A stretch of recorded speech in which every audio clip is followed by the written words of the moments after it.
Hi, Rizan. Hi, how is it going? I'm doing great. Can you hear me?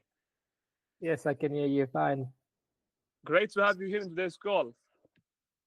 Yeah, thank you. Thank you for making some time. Saw a few of your posts and messages on LinkedIn, and I was interested to learn more about your business model. 100%, man. Thanks for sharing that, and thanks for your own interest. It was absolutely my pleasure to work with you previously. At the same time, I would love to know more about what have you built right now. I have already seen what you have already built on LinkedIn. You have been in the industry for the last 4 years, correct? Yes, in the fintech industry, and then prior to that, early stage equity investment. Awesome, awesome. And what the structure of the business model right here? So what we do is we offer private credit. So it's a fixed interest return to investors, and what we are really offering is a connection to high growth businesses, investing in their sales and their growth without taking equity. So it's an alternative to the venture capital model. Great, great. And what the current asset management? Sorry? What the current asset management? What the current investments that you have already collected? Yeah, so we still a new fund in terms of assets from entrepreneurs. I think we're looking to raise about 50 million euros. So this is available assets currently that we are connecting entrepreneurs with investors. So that's a pertinent amount to ask or to talk about today. And then under management currently in the region of 3 million euros. Okay, so today you have in the fund 3 million euros. Have you invested into other projects before, or is it like you will just start right on? Sorry, can you say that again? Sure. Have you invested into other projects before in the venture capital? Have you invested into other companies, or is it like you are looking to do that with the next few months? No, so in our founding team, there's a single family office that has over 25 years experience in the investment space, particularly in receivables financing. And what we're doing is we're opening up the European branch or leg of this business, and we're offering the connection between high growth businesses via our structured finance vehicles based in Luxembourg to investors. And the investors will be in a pool of investors with other family offices, with other high net worth individuals to support these existing businesses. Exactly, but I mean, have you done that before? Have you already invested into other projects, into others Yes, companies before? You have. we currently are doing that. Yes. Okay, great. And what the performance? So in terms of performance, we offer 9% in a senior note, so 9% fixed return in a senior note investment. And what the portfolio would look like is 20% of the capital is provided by each company. So this is an equity tranche, and 80% in the senior tranche. So this is all structured in Luxembourg. Okay, got it. And have you lost any other projects before? Or what have you already received for failures before in terms of the investments? Yeah, so trade receivable securitization is actually uh, quite a strict investment. We only acquire what are called performing assets. So what generally happens is, and a company comes to us, they have sales or invoices to large local or international blue chip clients, but they don't want to wait 90 or 120 days to get paid. So we, in the vehicle, structured the capital to buy this asset. So the Okay. asset's performing, we acquire it in the SPV, and then we wait for payment by the larger debtor, which Exactly. could be the blue It's chip company. correct. It's like the credit card. It's the same thing. I'm totally aware of that, but there is no risk right here to lose money. Is that what you are telling me right here? No, of course there's a risk, and that's why we offer 9%, Mm. 9 to 12% interest. But what we like to do is, one, we de-risk it by having the company that is selling the invoices. They are part of the investment program, so Okay. they are in a first loss position. So the capital that they invest is always at risk before the senior tranche investors. Okay. Understood. And what the fee structure right here for your own side? So we charge an assets under management fee to the company that is selling its receivables. There's no fee for the investor. Okay. And for the company, what could it look like? 2% for the amount of capital raised. So 2% assets under management. 2% as under management. Yes. And for the investor, there is nothing at all. There is no terms on that. No, just they agree to whatever the note is. So 9, 10, 11, 12%, they know beforehand, and it's a fixed income note. So no ARR, nothing at risk. It's just the fixed return interest. Okay, got it. How many companies you got today? How many companies you have already collaborated with, and how many companies you have in the pipelines today to work with our dealer flow?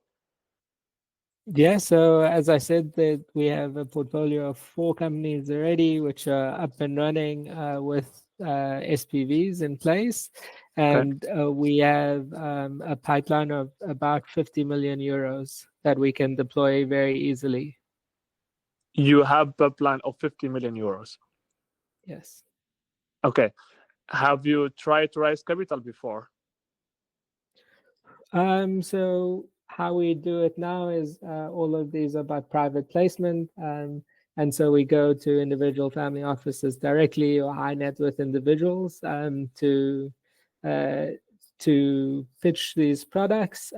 But we also are looking now, as we scale up, to find a more sustainable, more scalable pipeline for ourselves to be able to scale our capital raising. Okay. And how it went for you when you have already been in Azar's office before and you tried to do that face to face? How it went for you? What have you already seen right there? What was the biggest struggle, as you can see? So it's still, so imagine for a family office, it's still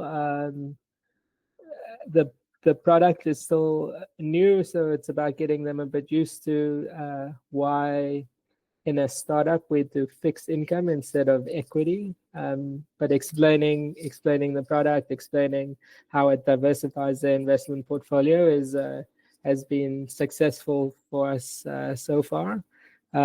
We just have to scale how we reach and educate more of these investors. Okay. So it's more like qualified investors. That's what you need to have meetings with. It's more like how you will present your product to them, what you have for service right here, and more about the intro deck, re-optimizing it, and keep following up with them. And you will have a limited amount of open lines with qualified ones, and then you will make sure to build the relationship until the investment will be transferred. Correct? Exactly. Okay, understood. And today, do you have an intro deck that you are presenting to the investors? No, it depends. So we're doing all of these intros sort of live, or so face-to-face introductions or referrals. So we mainly go through either the one pager that I sent you or some more technical sort of decks. Okay. Got it. And you have 50 billion in the pipelines that you can convert them during this year. That's your own main goal right here. Yes. Okay. Where do you think that these business models that can go up to? Where could you scale up this business to? Could it go to the 8-9 figures, or where are you at today? Is it like you are at 7 figures today, or where are you at? Yeah, so I think what we are doing is building both the digital and the financial infrastructure. So we obviously have to educate the investors and the companies about trade receivable securitization. So our role in the marketplace is to be almost this matchmaker or a marketplace between the two parties. We know how to structure deals. We know how to evaluate what are good performing assets. In our structure in Luxembourg, the fund that we run, we can manage the setup, the legal, the contracts for these SPVs. So we take out a big burden from each of these high growth companies, and we offer investors this unique entrance into being part of the growth story of these businesses. So scaling is about getting more companies and their assets and connecting them to investors. So the cap isn't limited to us. It's about going to the market and finding these good matches. Okay, understood. So you have been in the industry for the last 4 years, correct? That's what I have already. Okay, for the last 4 years, you have four companies in your own portfolio management today. And have you tried to raise capital by any other ways than what you have already tried to do, or is it like your first one or your first try is what you are trying to do right now? No, so we've raised equity capital into our fintech startup before. We also offer a model which is a purely digital model. So it's called supply chain finance, where we work with private equity investors or other investors to finance directly large corporate buyers, and we finance their supply chains. So we started out in a technology-only business, but we saw that there was a need from companies to also have the structured finance business tool, because even if we had the digital model, we needed the financial mechanism to be able to finance these businesses in a unique way. Exactly. And how many team members you got today? 8. What their rules, what they are operating with inside the company? So obviously from the family office side is around investment committee and leading the finance team. We also have a tech team that works on our APIs and being able to get relevant and live invoice data, because as we get this confirmed invoice data, it allows us to validate whether we can purchase this performing asset or not. So that piece is automated. Okay. Today, do you have in your own pipelines investors, family offices that may be interested of what you are doing?